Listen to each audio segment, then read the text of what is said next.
DB হারুনকে খুঁজে পাওয়া যাচ্ছে না। কয়েকদিন আগে শুনলাম একজন গণপিটুনি দিয়েছে, ডিবি হারুনের মতো চেহারা, কিন্তু আসলে সেই ব্যক্তি কিনা বোঝা যাচ্ছে না। এখন পাবলিক যদি এদের পায় গণপিটুনি দেবে, কথা বলেন ঠিক কিনা? এই জন্য এতটা জুলুম করা ঠিক হয় নাই। জুলুম করে নাই কার সাথে? সবার সাথে জুলুম করেছে, কথা বলে ঠিক কিনা? এই যে সাবেক কৃষিমন্ত্রী দাঁত কিটবিট করে আর বলতো রাত 12টার পরে হেফাজতের সবাইকে ধরিয়া আমরা এমন ভাবে সাইজ করেছি 1 ঘন্টার মধ্যে শাপলা চত্বর ফাঁকা করেছি। সেই দাঁত কিরবির করা লোকগুলো গেল কোথায়? হাই রে ভাই, এক একজন নেতার কথাবার্তা শুনে মনে হয় শয়তান এদের চাইতে ভালো ছিল, কথা বলে ঠিক না? আল্লাহ পাক এদের বিচার করবেন, কাউকে ছাড় দেওয়া হবে। আল্লাহ পাক আমাদের সবাইকে সঠিক বুঝ দান করুন, জোরে বলুন আমিন। আজকের আমরা এদেশের অনেক ওলামা ইকরাম বিদায় নিয়েছেন, বিশেষ করে কোরআনের পাকে আল্লামা সাইদি হুজুর চলে গেছেন। তার জন্য আমরা আজকে মসজিদ থেকে দোয়া করব ইনশাআল্লাহ। নামাজ শেষে তার জন্য দোয়া হবে। অনেক ছাত্র ভাইরা শহীদ হয়েছেন। আবু সাইদের পরিবারের সমস্ত লোকজন যায় সহযোগিতা করতেছেন। তার পরিবার বলেছেন যে আমার সন্তানের কোনো ভাস্কর্য যেন না বানানো হয়। আমার ছেলের নামে মসজিদ বানাবেন, কোনো আপত্তি নাই, মাদ্রাসা বানাবেন, আপত্তি নাই, কিন্তু শহীদ আবু সাইদের নামে যেন কোনো ভাস্কর্য না বানানো হয়। এটা হলো ইসলামিক পরিবারের কথা, কথা বলে ঠিক কিনা? আজকে ভাস্কর্যের কি অবস্থা দেখেন না, বঙ্গবন্ধুর মূর্তিগুলোর কি অবস্থা দেখতেছেন তো। এই জন্য এদেশে যেন কোনো নেতার ভাস্কর্য না বানানো হয়, কথা বলে ঠিক কিনা? কারণ সময়ের বেগতি আসলে কে কার ভাস্কর্য ভাঙবে, আজকে দুরবস্থা দেখতেছেন না। তো আল্লাহ পাক যেন তাদের হেদায়েত দান করেন, জোরে বলুন আমিন। তাহলে আবু সাইদের নামে কোনো ভাস্কর্য বানানো হোক, এটা তার পরিবার চায় না, কথা বলে ঠিক কিনা? এই আবু সাইদ আমাদেরকে শিখিয়ে দিয়েছে যে জুলুমের জালেমের সামনে বুক পেতে দাও। কয়টা গুলি মারবে? মারতে মারতে জালেম ক্লান্ত হইয়া জালেমই রাগে ক্ষোভে বলবে যা ক্ষমতায় থাকলাম না, কথা কোন ঠিক কিনা? হেলিকপ্টার আন, ভারত চলে যাবে। এখন ভারত যায় তো টেনশনে আছে, কি হয় না হয়, কোনো দেশ জায়গা দিতেছে না। ভারতের দাদারাও চিন্তায় আছে যে বাংলাদেশের সাথে বন্ধুত্ব থাকে না যায়, থাকে না যায়। বন্ধুত্ব তোমাদের ইনশাআল্লাহ আমরা ভালোভাবে বন্ধুত্ব করবো এবার, কথা কি বোঝা গেল? আল্লাহ পাক তাদের হেদায়েত দান করুন, জোরে বলুন আমিন। আর ছাত্র জনতার জন্য দোয়া করবেন, তারা এখনো ট্রাফিকের দায়িত্ব পালন করতেছেন। তবে আশ্চর্যের একটা ঘটনা, এক জায়গায় ট্রাফিকের দায়িত্ব পালন করতে গিয়ে কিছু লোক খাবার দেয়, তো এই খাবারের ভিতরে এই ট্রাফিকের দায়িত্ব যারা পালন করতেছে এই খাবারের ভিতরে বিষ ছিল। এক ছাত্র খাইয়ে অসুস্থ হয়ে গেছে, আলহামদুলিল্লাহ এখন কিছুটা সুস্থতা বোধ করতেছে। তাহলে খাবার যে দিতেছে এই ট্রাফিকের দায়িত্বে থাকা শিক্ষার্থীদের খাবার একজন বিষ মিশিয়েছে, এটাও একটা ষড়যন্ত্র, কথা বলেন ঠিক কিনা? এই জন্য আমাদের সজাগ থাকতে হবে। আমাদের এই আন্দোলন, আমাদের এই সংগ্রামের মাধ্যমে আমরা যে বিজয় লাভ করেছি, এই বিজয় যেন কেউ ছিনিয়ে না নিয়ে যেতে পারে, কথা বলেন ঠিক কিনা? ওই যে প্রধান বিচারপতি দিয়ে একটা ষড়যন্ত্র করেছিল, একটা কথা কি বুঝতে পারছেন? ওই ষড়যন্ত্রের দাঁত ভাঙা জবাব ছাত্ররা দিয়েছে, কথা কোন ঠিক কিনা? অমুসলিম ভাইদেরকে উস্কে দিয়ে একটা ষড়যন্ত্র করার চেষ্টা করেছে, আলহামদুলিল্লাহ এটাও ঠান্ডা হয়ে গেছে, কথা বলেন ঠিক কিনা? এখন আবার শিক্ষার্থীদের খাবারের ভিতরে বিষ ঢুকায়া একটা আতঙ্ক তৈরি করতেছে, এটাও আমরা দাঁত ভাঙা জবাব দিব। এই জন্য শিক্ষার্থী ভাই বোনেরা যারা রাস্তাঘাটে ট্রাফিকের দায়িত্ব পালন করতেছেন, খবরদার কারো দেওয়া খাবার খাবেন না। বিশ্বাসযোগ্য মনে হলে খাবেন, না হলে খাবেন না। আর দরকার হয় নিজে খাওয়ার আগে একবার কুকুরকে খাওয়াবেন, একটা কুকুর আগে খাবে, তারপরে আপনারা খাবেন। খাবার পরীক্ষা নিরীক্ষা করে খান, অথবা নিজেরা খাবার তৈরি করে খান, হোটেল থেকে কিনে আনে খান।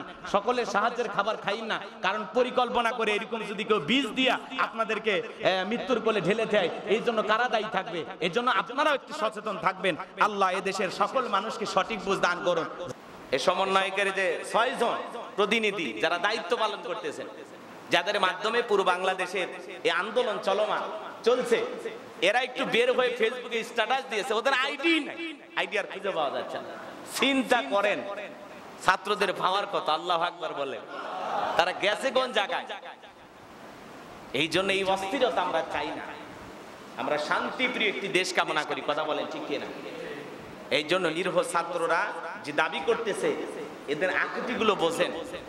গতকালকে যখন খুলনা থেকে গ্রেফতার করা হলো অনেক ছাত্র ছাত্রীদেরকে, এক বোন প্রশাসনের ভাইদের গাড়ি থেকে চিৎকার মেরে বলতেছেন, আমি খুলনায় আটক একজন শিক্ষার্থী, আমার বাসায় আমার ছোট বোনকে আমি তালা দিয়ে আসছি, আমাকে ছেড়ে দেন, আমাকে ছেড়ে দেন। আমার বোনকে আমি বাড়িতে তালাবদ্ধ করে রেখেছি, তার এই আহাজারি, তার এই চিৎকার কেউ শুনতেছে না। পুরো দেশটা কারাগারে পরিণত হয়েছে, যা খুশি তাই করতেছে, এদের বলার কেউ নাই।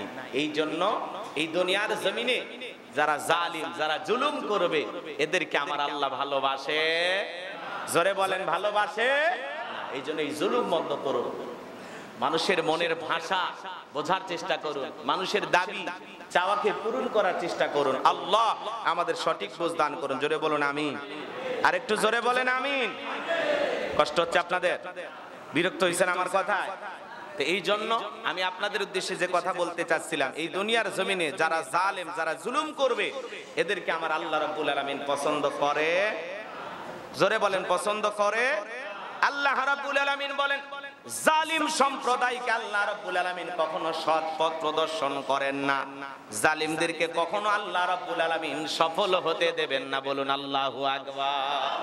এই দুনিয়ার জমিনে যারাই জুলুম করুক না কেন, এরা কোনোদিন সফল হতে পারবে না।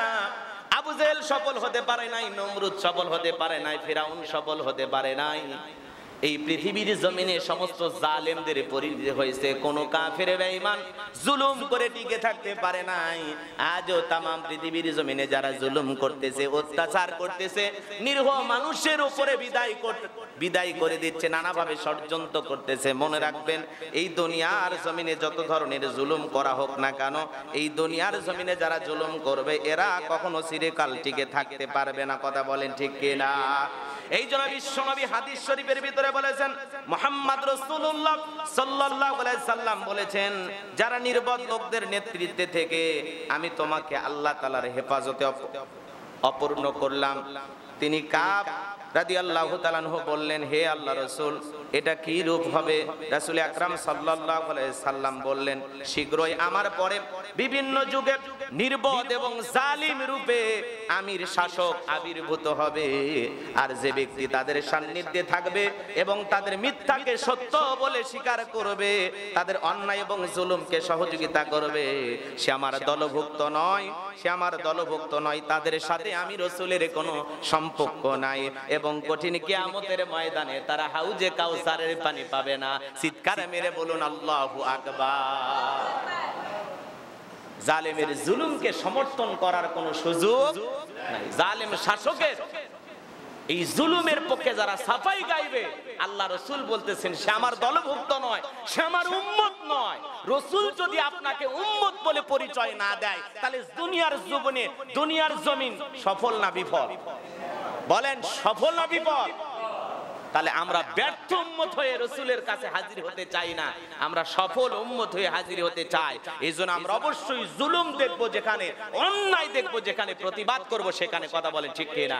এইজন্য আল্লাহ রাব্বুল আলামিন বলেন, কুনতুম খায়রা উম্মাতিন উখরিজাত লিন-নাস তা'মুরুনা বিল মা'রুফ ওয়া তানহাউনা আনিল মুনকার। তোমাদেরকে উত্তম জাতি বানাইলাম, ভিআইপি বানাইলাম, মর্যাদার আসনে বানাইলাম, শ্রেষ্ঠত্বের আসনে বসাইলাম। তোমাদের দায়িত্ব হলো সৎ কাজের আদেশ দেওয়া, অসৎ কাজ থেকে মানুষকে বিরত রাখা। বলেন আল্লাহু আকবার। এই জন্য আজকে ছোট ছোট বাচ্চার চোখে পানি। কথা বলেন ঠিক কিনা? ছোট ছোট বাচ্চা চোখের পানি ছেড়ে দিয়ে কান্না করতেছেন। একটা অবুঝ ছোট্ট একটা মেয়ে অঝরে চোখের পানি ছেড়ে দিয়ে কান্না করতেছেন আর বলতেছেন, আমার আব্বুকে ওরা রামদা দিয়ে কোপাইছে, আমার আব্বুকে গুন্ডারা মেরে ফেলেছে। ছোট্ট নিষ্পাপ বাচ্চা চোখের পানি ছেড়ে দিয়া অঝরে কান্না করতেছে, বাবার লাশ পাশে, যে গুন্ডারা আমার বাবাকে হত্যা করেছে। ছোট্ট বাচ্চা তো পোশাকদারি কে এটা তো চেনে না। ছোট্ট বাচ্চা কি বলতেছে? গুন্ডারা আমার বাবাকে হত্যা করেছে। মনে রাখবেন, ফিলিস্তিনের সেই সন্তান যেরকম বলেছিল, আমি সব আল্লাহর কাছে বলে দেব। এই মাজলুম ছোট ছোট শিশু, এরা যদি আত্মনাদ করে আল্লাহর কাছে সব বলে দেয়, ধ্বংস হতে সময় লাগবে।